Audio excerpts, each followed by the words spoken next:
But before that, let's just bring us up to speed with where we are in terms of the transfer window. Closes a week on Monday, 7 o'clock this time, not the usual 11 p.m, but still so much going on, lots of activity, and still so much talk about a certain Alexander Isak, which will be such a massive subplot to that Monday night football between Newcastle United and Liverpool. I mean, Merce, listening to Eddie Howe yesterday, he said he hadn't spoken to Isak for a week, and he also described the situation as a lose-lose situation. So come 7 o'clock, a week on Monday, where do you see Isak being? At Liverpool. You do? Yeah, I do. I think, yeah, Dawes said it a week ago or so. He said after Monday's game, I think that he'll be sorted out, and I think he'll be spot on. I think he'll be spot on. It's got to be sorted out. These players now, they ain't going to need the money to pay their mortgage. You can sit there for another 6 months if he wants. You know, they might as well take the money now. You know, he doesn't want to play. He's lost his legacy, and it's a shame on Newcastle because I thought they should have beat Villa last week. If Isak's playing, they would have won that game, and you know, that would have been an amazing start to the season. So, for me, I don't like the way this is panned out. It's not the first time. It won't be the last time. It won't be the last time. The only one that's gained out of this is Wissa at Brentford, because no one's mentioning him. Yeah, they're not, and he's, as we've heard from Keith Andrews yesterday, back in the squad today, having not been training with them for a little bit while. I mean, there was that statement released by Isak. So much of this now, Clinton, played out on social media. That's the big difference to how we used to see things. I mean, it still happened. It just wasn't played out quite as publicly. I mean, he claimed that broken promises had been made by the club to him. Are you as confident as Merce is that he will still find himself a Liverpool player come the end of the transfer window? I think he has to. He has to be a Liverpool player because it's going to be hard to go back to Newcastle. Yeah, they will take him back in if he goes back in and is scoring goals. We know he can score goals, but he's made it plain to everyone, knowledge to everyone that he wants to leave the football club. And I listened to Merce, to be fair, when he was on Thursday. He spoke well about it. You know, the statement that he wrote up. If he's at home there and he's at home and he managed to write that statement, he's very good because the detail of the statement that he wrote was unbelievable from Isak. So someone's definitely suggesting it might not have been him. Well, it might not have been him because the statement was amazing to come out like that. But he said he's had promises and he don't feel Newcastle have stuck to those promises. But then you look at Eddie Howe's interview and you think Eddie Howe's thinking, when he says stuff as well, you're not thinking... To be fair, he's handled this very well, hasn't he? I think it's something to do with the hierarchy. Maybe he's promised by the hierarchy he'd be able to get that move to Liverpool. Hasn't materialised. I think he should have gone about it where he should have still trained, still gone and trained with his teammates because you still need to keep your fitness, even though you want to get that move to Liverpool. Just get your head down and score goals. But it's fake promises he said he's had. But could that have been made by the people there before? Maybe. Do you know what I mean?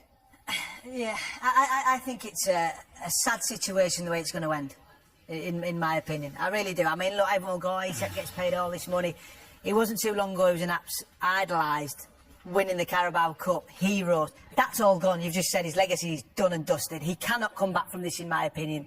The only way is, what happens if the deal doesn't go through? And Liverpool don't stump up the money and go, right, we're going to pay 130, 40 million pounds what it's going to be. Then he's in limbo. Then what does Eddie Howe do? So there's absolutely no way for you, if he remained a Newcastle United player come the end of the transfer window, there's no way for you he can rebuild those bridges with the fans. That's done for you, is it?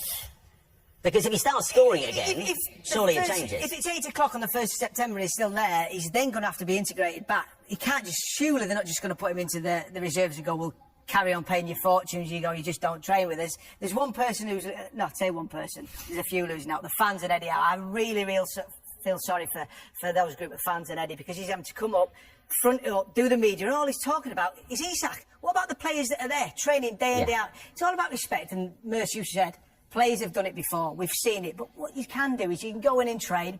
You might want to leave, it's clear, but just go and train and do the job. You're getting paid respect for your employees. It blows my mind that players do. I think the straw that broke the camel's back was when Seko went to Man United. I think then that's when he lost the plot. I think that's when he's gone, you know... What's his name? Sesko. Right. I think that was the one where it was like he went there and it was like, now I've got to go into overdrive. Whether it's the agents told him, but then it's all gone blowing up. Yeah, but the thing about all this as well, and Liverpool I'm not going to mention, Liverpool have obviously spoken to an agent or something that started all this off. But I also wonder, Bodie, whether their priorities might just have changed because Ekitike's settling in brilliantly, but they've been so open defensively. Yeah, but we've seen in their first couple of games. Simon, you cannot get a player to do what Alexander Isak has done and then back out the deal. It's impossible. I mean, he's totally lost, his legendary status at Newcastle. Last year delivered that cup that they've been hoping to get their hands on for a number of years. They're able to do that. Scored the goal. Was a hero. You cannot. Liverpool have obviously. You're going to have to do something to get yourself out, because Newcastle, with PSR in it, but Newcastle don't need the money. They're the richest club in the world. They don't need the money, and this is where you look at. And I know we'll touch on Nottingham Forest and Marinakis and that later, but you go back to when with Morgan Gibbs-White, stood strong. No, he's not gone. Newcastle could quite easily do the same. They could, but when you look at, for me, Liverpool, I've got a lot to answer for this, because there is no way that you are going in and kicking up a fuss the way that Alexander Isak has if you've not been told we will make this happen. Does the move happen for you? It happens. It has to. It has to. It has to, but it might not.